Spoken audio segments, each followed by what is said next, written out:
Right, today we have a guest with us. Our guest name is Jamela T. Brown, a proud native of Rand, West Virginia, home of NFL Hall of Famer Randy Moss, has captivated hearts with poetry for over 25 years. As the author of Chronos to Kairos, a poetry journal with guided prompts to embrace the gift of time, she invites readers on a journey of reflection and growth. Known as Jay Tanay, she is also the co host and executive producer of Crossbars podcast, using her voice to uplift and inspire. A licensed social worker with a BA in psychology from Marshall University, Jamila is pursuing her master's in social work, passionately guiding young adults toward purpose.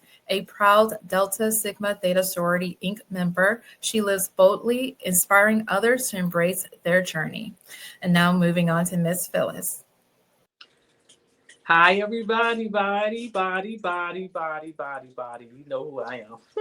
They call me Miss P, and I am so honored and I'm so happy that we have another queen for me to interview. And her name is, she got two names, but I'm going to call her Jay Tanay. Hi, girl, what's going on? Hey, what's up, Miss Phyllis? Thank you for the invite to the podcast. Oh, listen, anytime, anywhere, since we have virtual, so you can just come on over, tell me, I don't care where you at, if you're traveling. What I want to say today about this young lady, this beautiful young lady, I met her and her husband in Houston. We was at a book signing. Mm-hmm. And the book signing was a great way to network. So a lot of y'all, when you go to a book sign, I said before, don't get lost in the fact that you don't have a line at the door. Right. Get up and start moving and network, because you don't know who you are going to meet.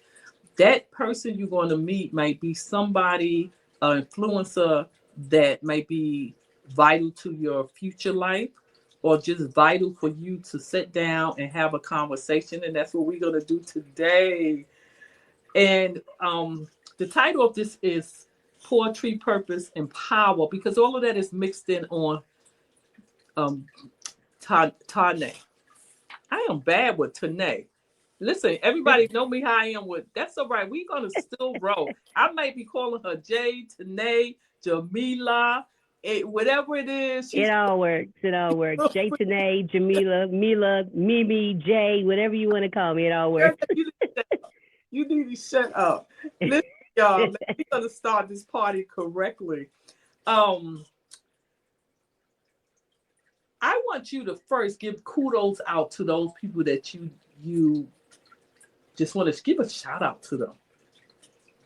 First, I do want to give a shout out first to you, Miss Phyllis, and your podcast again for inviting me on. Also give a shout out to my co-host from Crossbars podcast, and that's KROSSBARZ.com. So Malik Brown, he's the executive producer, and Big O, he's my co-host on the show. He's a funny guy. You guys got to check us out. So I want to give a shout out to them, of course. All my family and friends, all the poets in the area, all the way to my Delta Sigma Theta Sorors. What I want to say? I'm gonna say right now, I'm gonna get all my poet people of Queens together, and we're gonna have to do a podcast, because y'all no joke. Oh my goodness! And I write poems in my books, but boy, I'm like, wait a minute, I'm gonna need help if I get up there and read one of those poems. That's just you have to. Nah, you got it. It happens to everybody. It might be a slip of tongue or something, but yeah, poetry is that's what I do. I've been doing it for a little while now, and I enjoy it. Girl, that was beautiful, and she covered so much stuff that I was over here like, oh my goodness. We're gonna give you another treat before we leave, so y'all stay tuned, absolutely, because we're gonna get this party started right now. And I want to ask, because this is all of we're gonna stay with the poetry. How did the poetry begun, and how did it begin, and how did it shape your journey? Well, actually, when I think back, I probably was in elementary school, actually. Wow. And I remember one of my school counselors, we had like to write a poem. And I'd never written a poem, and I wrote something and they put it on the front page of the, school or the newspaper. That was like the first part. But I think it's really hip hop that really started me to write poetry. I was really into words. I've always loved to read. And so then I just start writing little things, writing a little more things. And, as life went on, then college is when it really started to pick up a little more, of course, because I'm a little older, I have more experiences. The poetry kind of changes as you grow, as life changes and different things happen to you. And I just continue to write, not thinking of writing a book ever, just having my journals and just, writing what I feel, writing on paper towels and napkins and whatever I could get my hands on, whatever kind of pop inside of my head sometimes. And so that's how the journey started. It really started with hip hop and rapping. And I was not a rapper, but I just love lyrics and I like the way you put words together. And that's what really excited me about poetry. And then just through my life, I just continued to write. And after a while, I got on the poetry scene and was doing spoken word in New Jersey and, traveling and seeing on another level. And I'm like, well, why not? And so again, it took me years from when I think I got the idea of Chronos to Kairos, which is the name of my book. Chronos to Kairos. I think I got that idea in maybe like 2005. And I did not publish this book until 2023.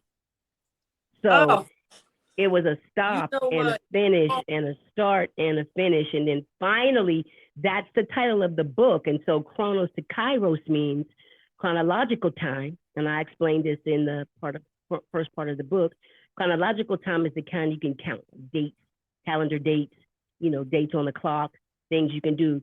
Kairos moments are those moments where you learn, those aha moments, those things you can't really measure, like you and I meeting. Those are Kairos moments. So I went from something chronological to the moment where I was able to produce this book, and that's how I got the Chronos to Kairos.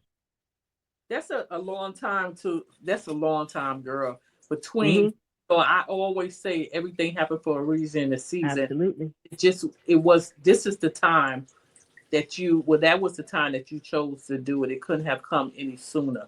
So we are so happy with that. Now your book itself, where can they get your book at? Could you remind them that? And I don't know if you have one, it's behind you, I believe. So yeah, I have one on my bookshelf there. Yes. And you have it down there below. You can also get my book. I have it here. This is Chronos to Kairos. Got my picture on the back.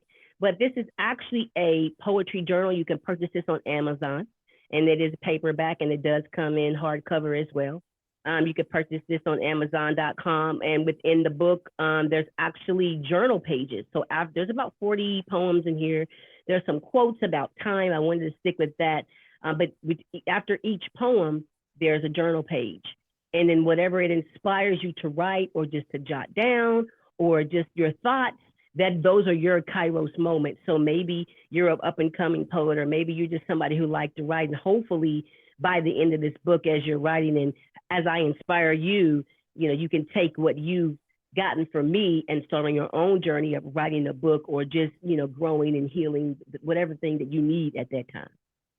Excellent. Thank you so much, and for giving us that. And then you can get that. You can get the whole poetry in that particular book, and it is available. Yes. We are so thankful for that. And this is for all of y'all sisters out there. Listen, if you got a word inside you, just let it out, because poetry, I feel, is a story. It's a story. I feel that poetry is more than a story. It's the unspoken words. Everybody know me for broken whispers. It's your broken whispers. It's your good whatever you want to say about it. It's something that I feel that need to be heard. Sometimes people express their story by getting a lot of tattoos on their face. But I like people who do poetry, because the poets, everybody have a different eye that they look through to express their poetry. Could you tell me, Tanae, what messages do you concentrate on when you're doing your poetry, or do you just go on what what current affair is happening at that moment?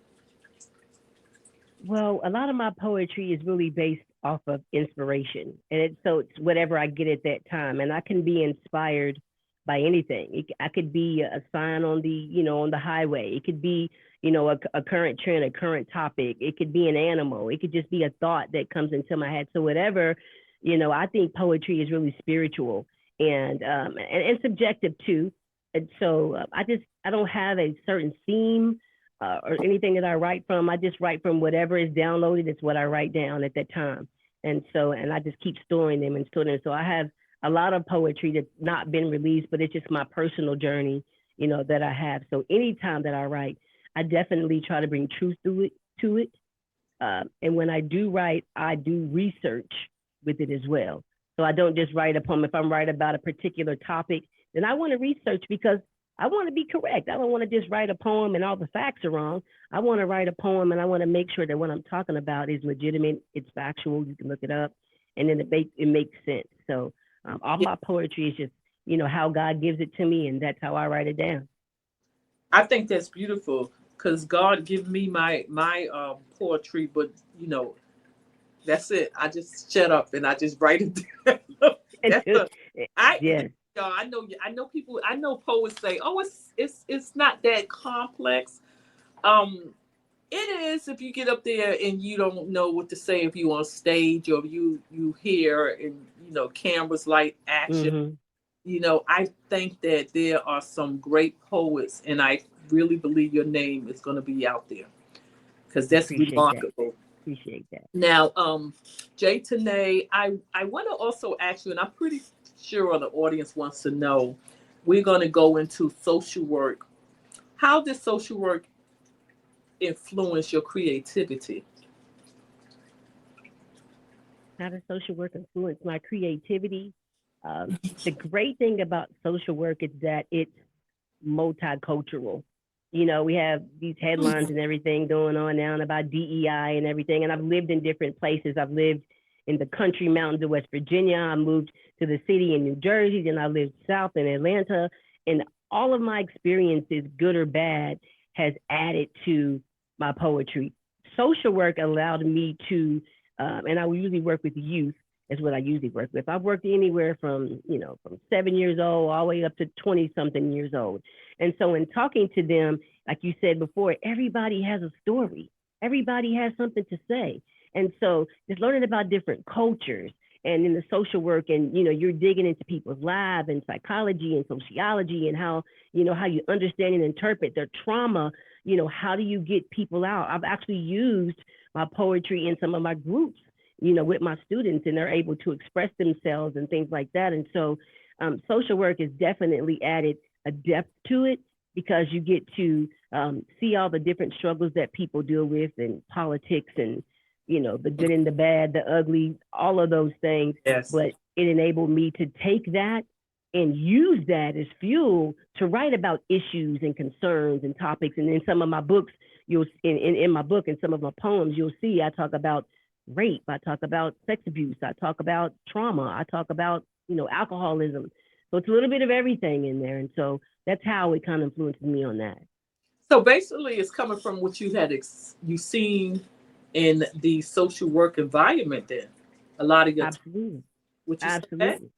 Wow. Absolutely. Wow. Now in social work, are you doing that now? How many years you put into it? Oh yeah, I'm still doing it now. I have been my license since 2013. So I've been doing it, but I've been working ever since I got out of college, way back then. You'll tell my age if I Wow. say you then. But I've been doing it for a little while. I graduated with the undergrad in psychology. Think, okay, I'm going into psychology. And somehow I ended up in social work and I loved it. And I stayed there. I didn't realize how much I really enjoyed helping people and finding resources and, giving them things. And so, I think everything happens for a reason. It started off over here and then I kind of, my path kind of turned. And ever since then, I've worked in foster care, day programs, all kind of different things and substance abuse with adults and, a little bit of everything. So the social, so technically licensed in 2013. Yes. Well, we want to thank you for your services because I have known a few social workers and they wind up quitting. They let go. They say Oh, no because social work is no joke, and it's no. the load. Mm-hmm. Especially, I remember somebody who was doing social work, and they used to come. Well, I mean, even with me back in the days when I needed social help, work, and I went, Yeah. they would have these files like this, and they Mm-hmm. complaining that they were so overworked. Yeah. And some of the cases I have heard people say, some of the cases, especially if you're dealing with foster care, was too Mm-hmm. traumatizing. So, since we on that subject, tell me something about the cases that you had to inquire. Can you give some advice to the young girls out there that's finding so stuff with a baby or babies and the man is not there? I mean, What advice would absolutely. you give them? Because and let me pull this in it. It's Yeah. because I find that a lot of people, a lot of young girls, when they go out there and have these babies, Mm-hmm. they got to be careful who they bring around these kids because I'm sure you've seen a lot of sexual abuse, and that can come from the father. Mm-hmm. In the topic of sexual abuse, what do you want to tell the young mothers out there? Well, usually sometimes, the young mothers themselves, it's kind of like a pattern is what I've usually seen. There's something in their family that they didn't have a support, or there was a lack of something that they were seeking.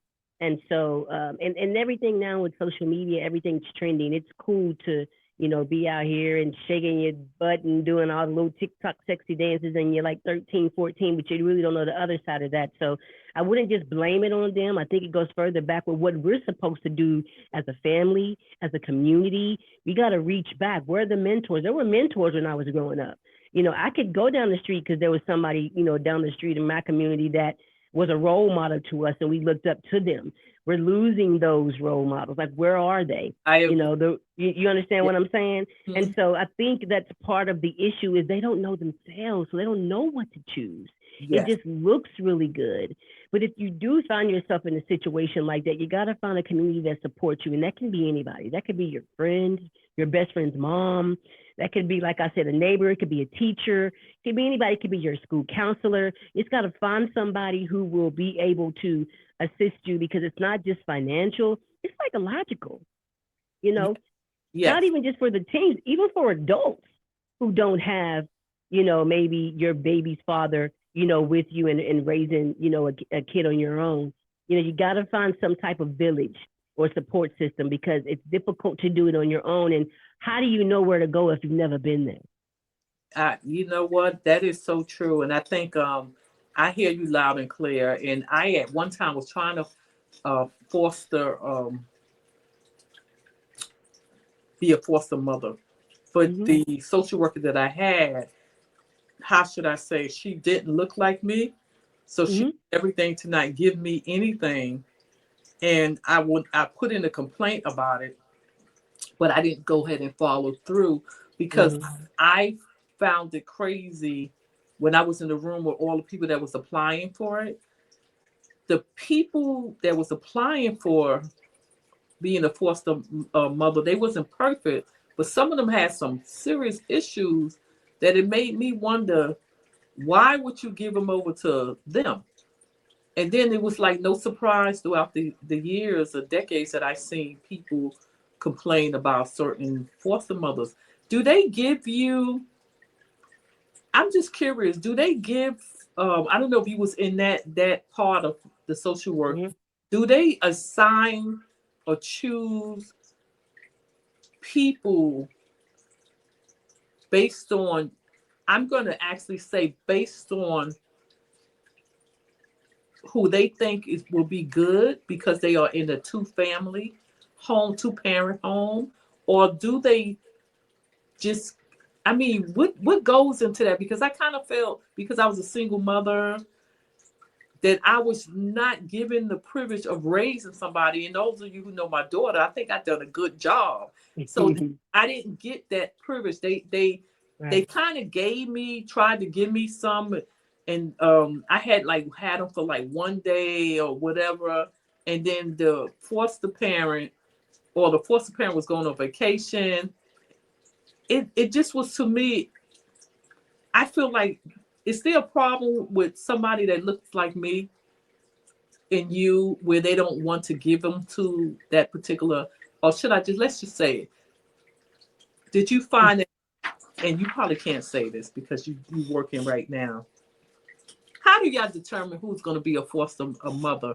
And do y'all prefer them to be in a two-home parent, a two-parent home? And what happens to people like me that looks like me that is single?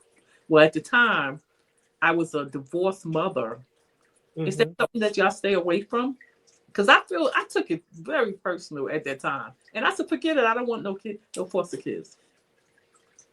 Well, I know every state is probably a little bit different when it comes to the laws and how much, but with foster care, when I was the person that was doing what was called a home study, which I enjoyed doing the home study. And what the home study looked for was your income.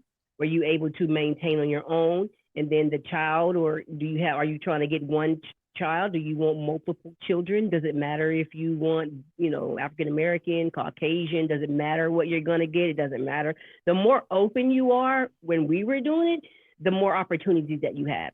So we weren't like, oh, there's a single mom, she's not going to be able to do it. We didn't say that. If your vehicle had enough space, if you wanted multiple kids, did your vehicle have enough space? We would come to your house and look at it. Is it meeting our standards of what we consider to be a safe home as far as physically? Do you have a bed? Are they able to, is your kitchen? There's certain things you can have, like your gas needs to be a certain way and things like that. So I certified, gay partners. So it didn't matter. As long as they could maintain and do whatever they had to do, then that's fine. However, the key to that was sometimes you don't know. People appear to be great, and it's not always the case. Like, for example, there was a man who only wanted boys between a certain age. And then your flags go up and you're like, single man, only boys, a certain age. And with this particular case, if it found out, it's like you can't discriminate. You just have to pay attention, and you have to be in touch with the CPS worker who's ever assigned to that child when you call to get the home. To call to see if they could get someone placed. You have to have that relationship with them because they do need to be doing visits. You do need to stay in contact because it appears it's something, and sometimes it's not that. Long story short, this particular case, this man ended up being somebody who was a pedophile.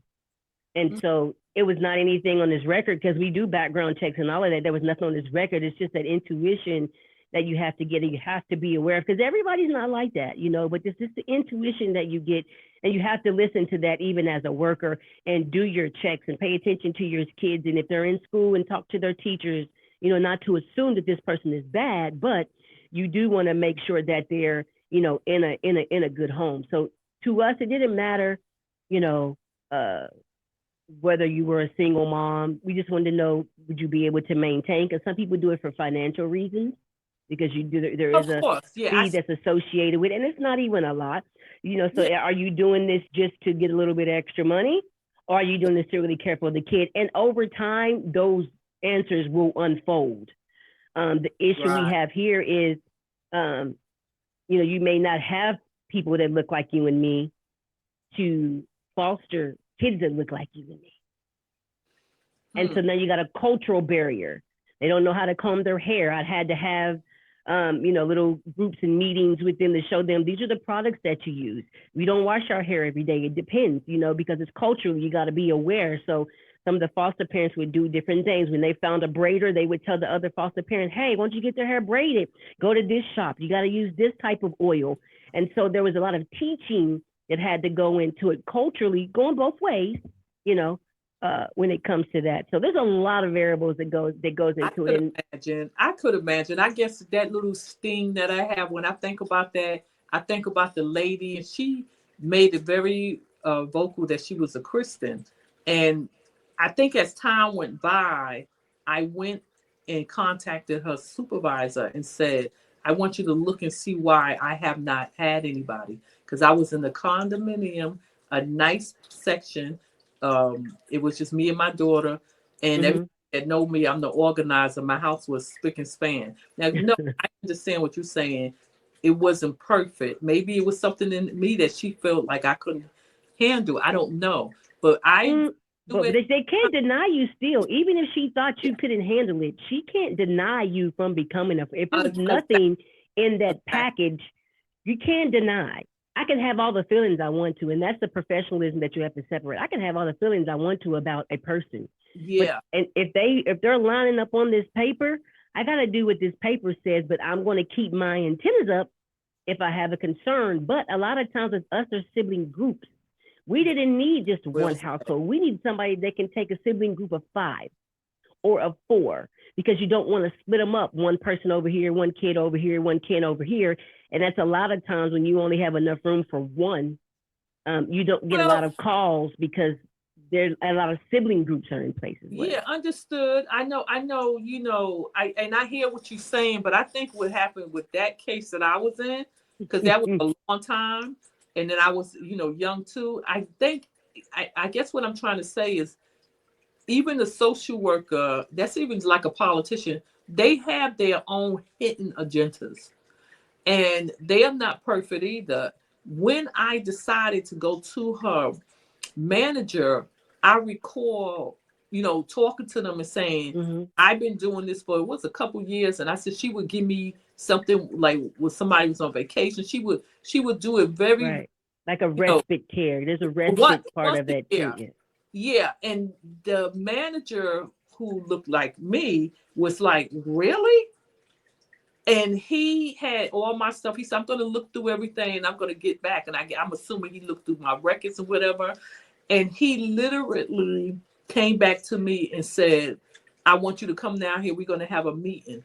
Because I remember he said, what I'm seeing is no reason why you shouldn't have a foster child. Yeah.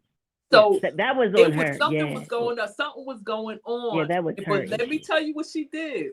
When she found out that I was supposed to have a meeting with him that next month, maybe. It's somewhere around 3 weeks, and I vaguely remember. But I remember once all of that took place, she called me up every day. I have a child for you. I have a child for you. So I knew something was wrong. I said, that was on her. That was on her.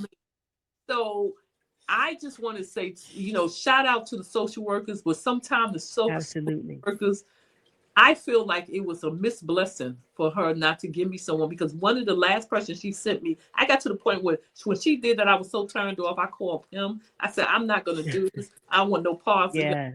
And the last child they gave me, the child had his mother get off the bus and find my house because he wanted to stay with me.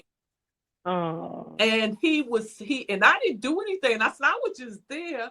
And I felt so bad. I felt so bad because when I would run to the mother, said, "Oh, he made me come," and she was like, "Oh, I'm so, I wanted to meet you and whatever," and I wasn't doing it anymore. And make a long story short, she kept telling me that she had a new boyfriend and he was waking up, and he was crying, and to this date, he probably the boy had to be. That boy should be, oh my God, in his 30s or 20s. Oh, wow. Well, 20s. Yeah. And I felt bad because I would run into she had to pass my house. And I would get on the bus, although I had a car. I would get on the bus if I was going certain places, and I would run into her. And I felt like something was going on in that home, that boy remember where I was. And we wasn't even together but one day. And I just kind of felt like it wasn't even... I don't want to say the season. I really felt like, and I'm sure God dealt with that particular girl. I felt like that particular social worker, some of them have to, I can't even talk about it because I felt hurt. And to this day, I wonder what happened to him. I felt hurt because I'm sitting there, and I was in, what was I living in? Alexandria, Virginia. And let me tell you something. Mm-hmm.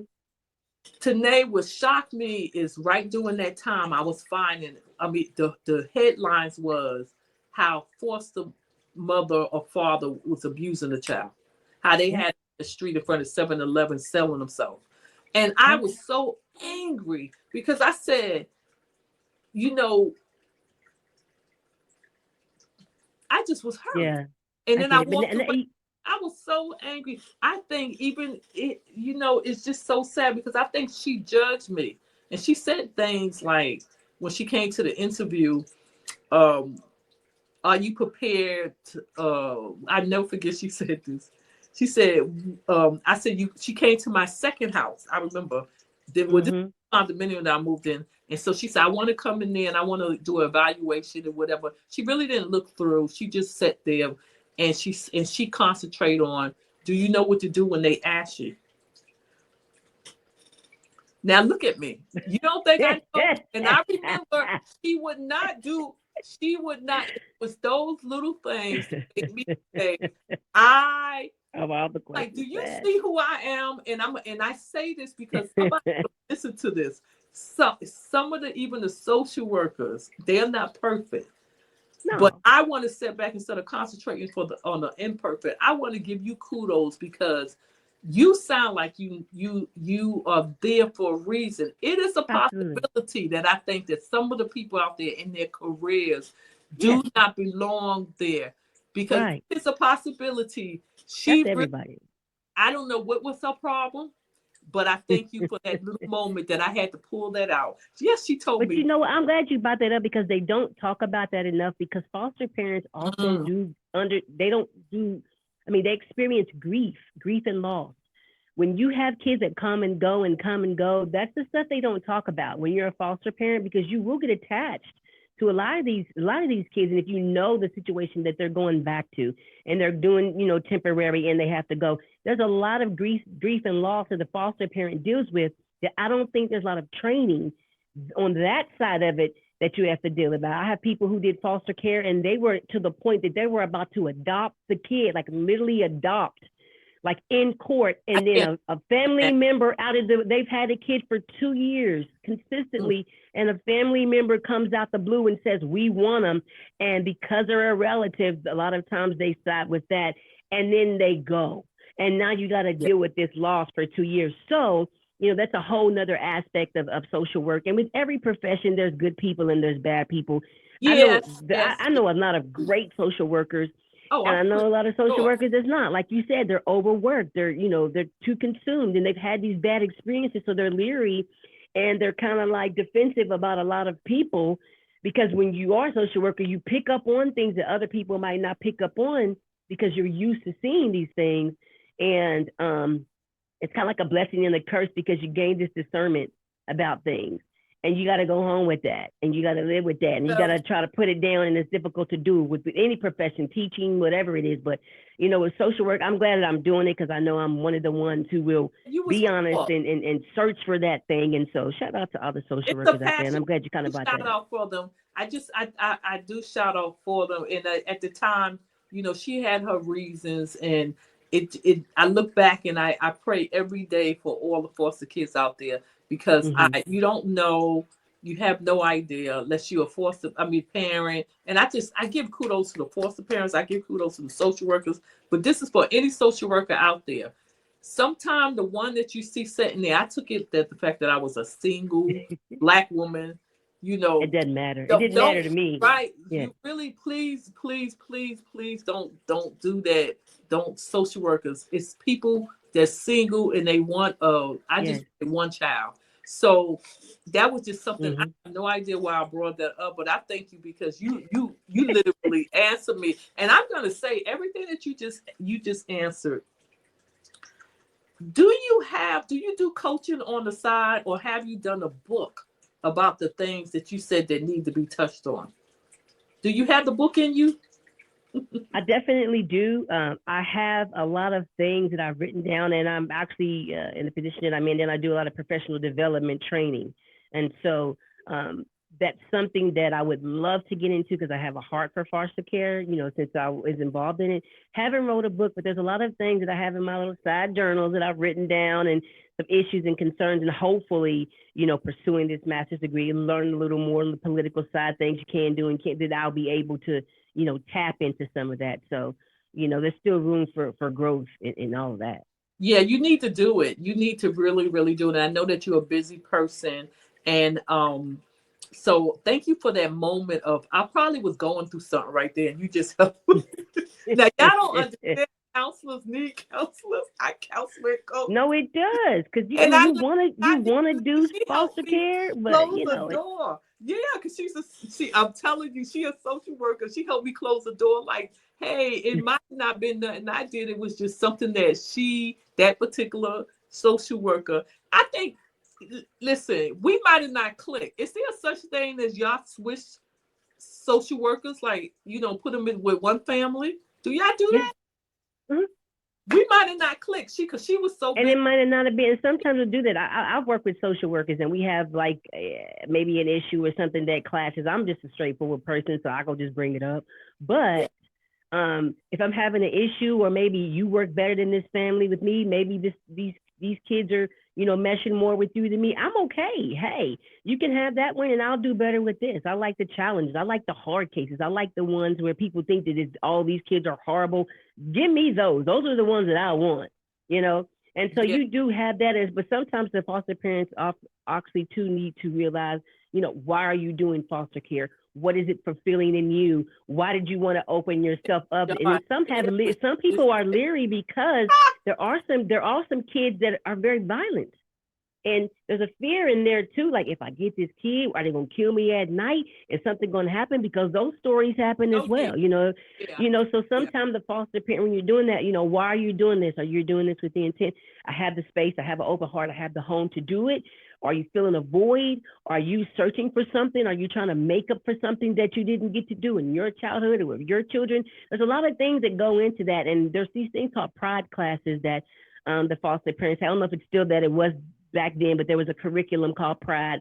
And it was like every foster parent had to take this class to talk about, certain things and how you deal with certain issues and so on and so forth. And I used to teach those classes. And so, wow. And I went to a few of them. But you know what? I really, really would tell you those books need to get out. And even a book on a workshop. Maybe you might want to do a workshop with social work. Because it's a lot, it sounds like you got a lot of information that need to be told and heard. And if you can't get them out, you can come to me because I can spit out a book. You know, shame my game. I just finished the children book. So come to me because I want to dip my hand, but my hand is in a lot of different things in the area of people getting them books out there. And I thank you for just literally just helping me with something, because that really ticked me. But everything happened for a reason and a season. I want to also ask you as we move on, and I thank you for just giving me clarity about that. Could you explain to me, what does living your purpose mean to you? Good question. And that's something actually, if I could just be really transparent, I've struggled with for a while. Because when you are, and this is not to be cocky or anything, when you're multi-gifted or multi-talented, I'm a poet, I write, I sing, I do training. I'm really a creative, person. I have a good personality. I mesh well with people. When you have all of those, sometimes I would get confused and like, what is my purpose? Is it poetry? Is it, is it writing? Is it singing? Is it praise and worship? Is it like, what is it? So I was confused for a while, like, what is my purpose? But one thing I did know, the common denominator was people. And it was something with my voice. So whether it was talking, singing, spoken word, it could hold an audience captive. It could gain attention. And so I'm like, okay, there's something about my voice. And so, and sometimes there's still not clear. And I think there's different seasons that your purpose pops out, different things. So for one period of time, it was a lot of poetry. I did a lot of poetry. It was workshops. I was doing them in churches and community centers and things like that for a period of time. And then another thing, I went and it was singing. And I'm like, and then I thought it was counseling or social work at one point. So I was actually confused because there were so many different things that I've been blessed with. I didn't know how to choose. And so what I've learned and still learning is that you can be, I'm just multidimensional. And with my purpose is definitely with people, but I have to be in tune with my spirit to know where to go. Yes. That's what I'm learning is whatever I'm getting, that internal thing, that vibe that kind of won't let you go, it's kind of getting on your nerves a little bit and you can't stop thinking about it. And that's the, and that's a difficult time sometimes. It hurts sometimes to go that way. Like, I don't want to go that way, but something is pushing me that way. And I'm like, you might have a little bit of fear. Like, I don't know what to do, but I'm going to do it. And I'm going to move in trepidation and still continue to move forward in what I'm doing. And so my purpose, I think I'm still formulating it, I really think I am. That's a good answer because, well, one thing I like what you said. Well, I think you have to have in turning it over. You have to have that personal connection with God. Mm-hmm. To even know that you are gifted. Mm-hmm. And the formulation, the development does take time because I think that's a season that you have to go through in life. And I try to tell even my team, the people that I mentor, I don't feel you ever arrive. I feel you always have to be the student. You always have to learn. Sure. You always got to pray. Not when things go upside down. And you know why I feel like that? I tell people, I told my daughter, when you arrive, maybe it's time to go. I think Jesus is going to be knocking at the door. So you don't want to be the person who say, I arrived. I think that's no. So that I like that. But I think that right now I can feel you. I understand you. And a lot of young girls, a lot of mature women are going through that right now. And I'm pretty sure y'all heard her, where they want to do this, they got the gift of this, they got the gift of this. What would you say to them to even open the door and let their voice be heard? What should they start with? What your passion is, whatever you're super passionate about. And I've heard people say this many times, and you don't have to get paid for it. And, you do it kind of easily. It really doesn't you don't have to study sometimes. You don't have to move in it. It just kind of comes. It's kind of natural to you. Start in that lane, because that will open up, other doors and other pathways for you to figure out, which way you're going to go. And you have to do it scared. You have to do it, when you're not sure. You have to do it incomplete, because you know what I mean? You don't know where you're going, so you still have to do it. So for those people who are struggling with it, you just got to start.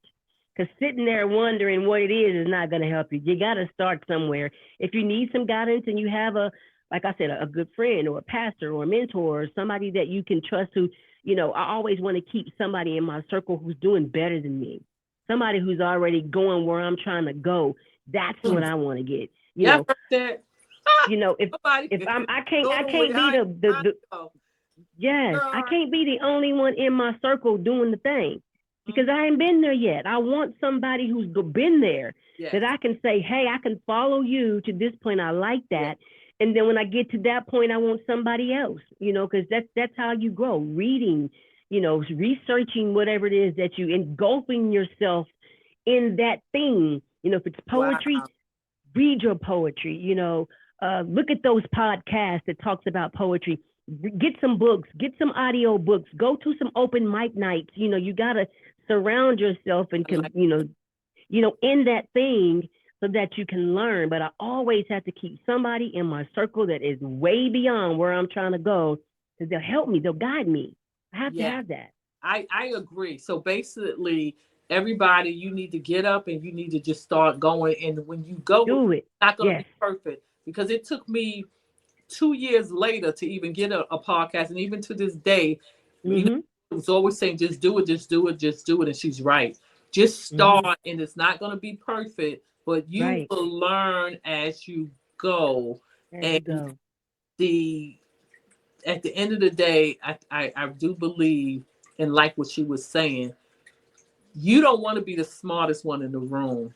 No. I like that. I like that. Now, you know, and I'm thankful for all because, you know, listen, y'all, we'll get some, you know, when I invite these queens to come onto my podcast, I'm literally pricking their head. I am going in their mind.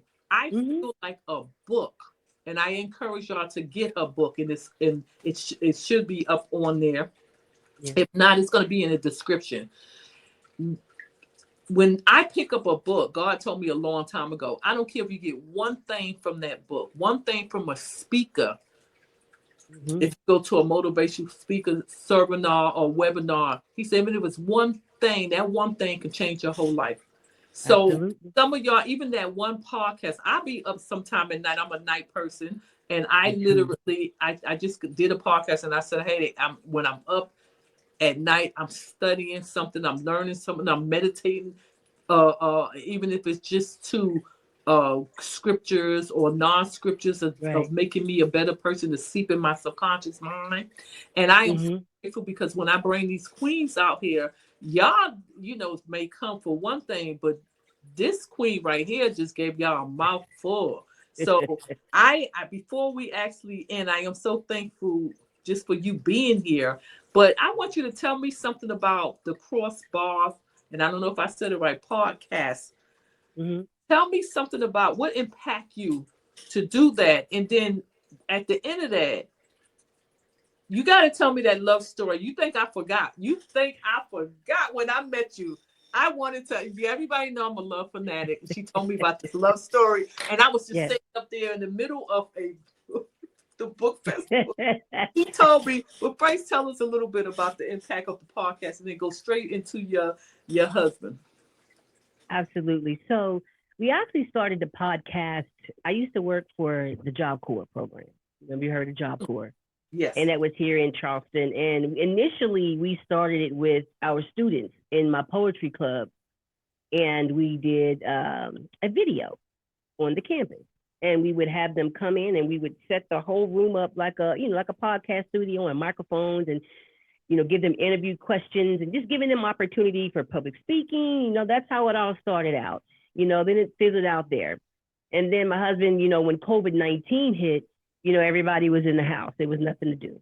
And so my husband actually had the podcast. He was like, well, we got Crossbars. So he was like, I didn't want to do it. I didn't want to be a host. I just wanted to be behind the scenes. Wow. And do it. So it wasn't me. It was Big O and another young lady that we had on. Well, then something happened and she couldn't do it. So he looked at me and he was like, shout out to Malik, that's my husband. He was like, you could do it. I was like, well, I'm going to fill in for this one. And then we're going to let her come back and do it. Well, ended up not happening. And then there was another one. And then there's another one. And I'm like, wait a minute. I kind of like this. You know, I like interviewing people, you know, because it comes with a lot of research. Because we do all different kinds of people, you know, on our podcast. It's not just your common citizen. We might do a comedian, we might do an actress, we might do a military person, we might do some type of celebrity, you know, whoever we could find, a rapper, you know, whatever we could get on the show is who we do. So that's how the podcast came about. It started in COVID-19 with nothing to do, and now we are over 4 years now doing the podcast, Crossbars podcast, Kairos, SSBARZ. With my co-host, with Big O. He's super, super cool. And we're in different states. So the whole point of Crossbars is that Big O, he's in North Carolina. I'm in West Virginia. And our guests are all over. And so what we say is there's a common thread to humanity. Even if we interview these celebrities or even your common everyday person, there's always a common thread that connects everybody. When you're talking about success, everybody has issues. Everybody has trauma. I don't care how much money you've made, you still have issues. It makes you no different than me. Only thing to separate me and you is dollar signs. We still got the same issues. We still got the same things that we deal with. And so in doing the podcast, you know, I learned a lot about, you know, talking to people and, you know, being able to be myself with them. And hopefully they're able to open up to us. And, but my thing is research. I like looking up information, but you got to be careful when you're doing the podcast because sometimes I get too much information. I don't know if some people understand that, where I have 100 questions. And why do I have 100 questions? And it's too many things that I've looked for, to answer the questions on the podcast. But what I've learned the most is that, through the podcast is, when people are open, I get gems from everybody. I'm just trying to take some information to help me grow to get to my next level. There That's why we say grow. bars. Yeah, them bars are gems. Anything that's going to help me grow, help our audience grow. That's what we want to get on the show. And that's how we all met up. And then if we lead into, who my husband, how we met, again, those are Kairos moments. Talking about Chronos to Kairos, Wow. Initially, when I graduated college, long story short, I was supposed to move to Atlanta. I didn't. My aunt lived in New Jersey. She said, come to New Jersey. So I'm like, great, I'll go to Jersey. So I graduated Marshall University, moved to Jersey, didn't know anybody at all, not a friend. A couple years go by, I start doing spoken word. Well, my husband is at the very first open mic that I go to. And he comes over to me, long story short, he's like, yeah, how you doing? Here's my card. If I like your poetry, I'm like, great. He gives me a card. Didn't see him again. Another year goes by, almost to the date. I think at this point in time, I was singing with a band or something. And I went to this club. We were hanging out. He was the bouncer. And he was like, hey, you remember me? And I was like, nope. I couldn't remember his name or nothing. He's like, remember we met at the post? I was like, oh, okay. Fast forward, we lose contact. Was a year later? Huh? That was a year later. That was a year later, right? That's the second time we'd have met. We lost contact again after that second time. We get to the third time. Almost a year to the date. I'm at a train station in Newark, New Jersey, and I'm looking at the thing waiting for my train. He comes over to me. He's like, hey, you remember me? And I was like, nope. I couldn't remember his name. I didn't remember his face. And he was like, remember me from in the club? I was like, oh, yeah. He was like, well, I told God the next time I saw you, I wasn't going to let you go. And I'm like, this dude trying to spit some game.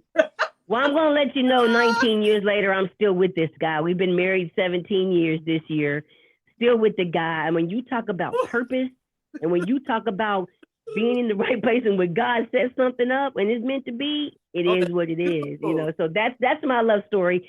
And the cool part about it is we met at a bookstore called Our Story Bookstore.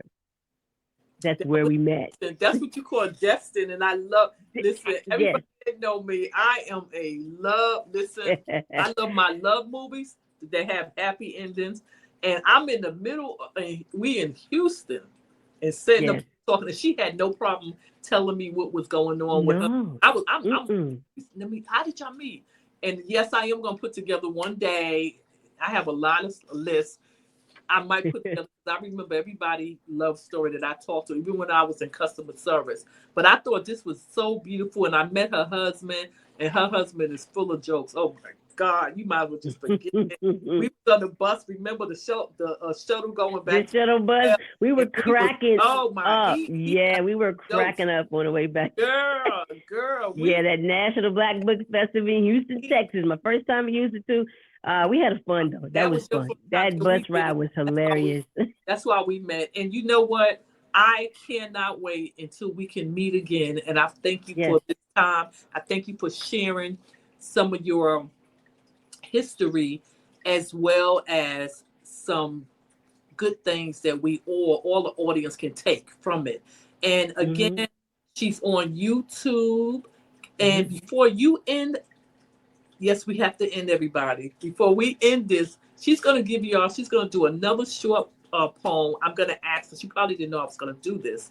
But before you do that, is there anybody else that you wanted to let us know and give a shout out, spiritual leader, whatever? Go ahead and do it and go straight into your poetry. And I thank you again, Queen.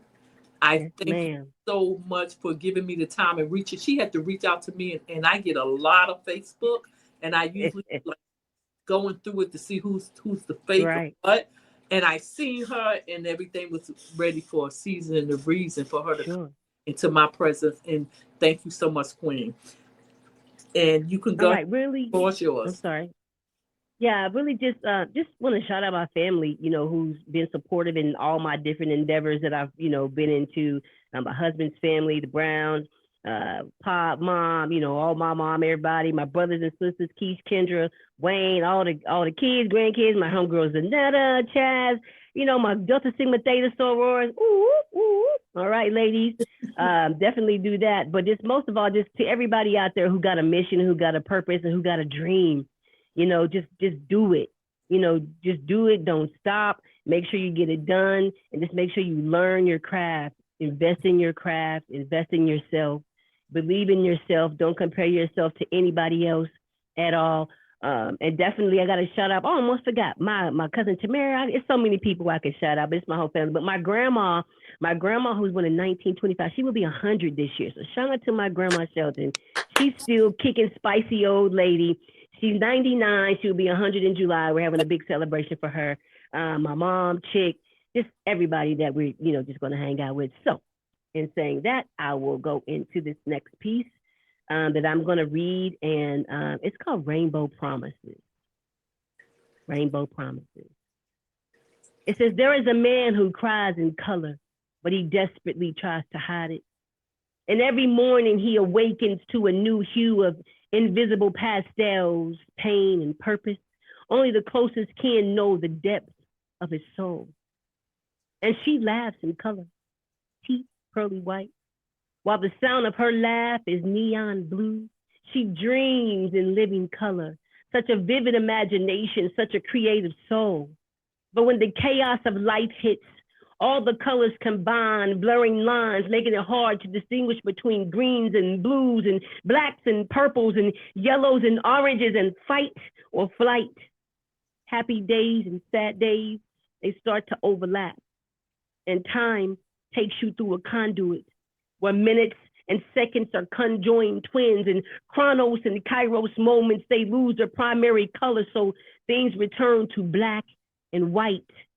Lucy and Desi, Gunsmoke, the imitation of life, truth and lies, from searching ancient texts for answers, all written in black and white. So this evening, we encourage you to daydream in high definition, 2,400 megapixels, the image crystalline, allowing the aura of reality to be a picture in picture view. So take whatever color that you need for the day to laugh and to heal and to mourn and to be angry and to question God why and to reminisce on good times.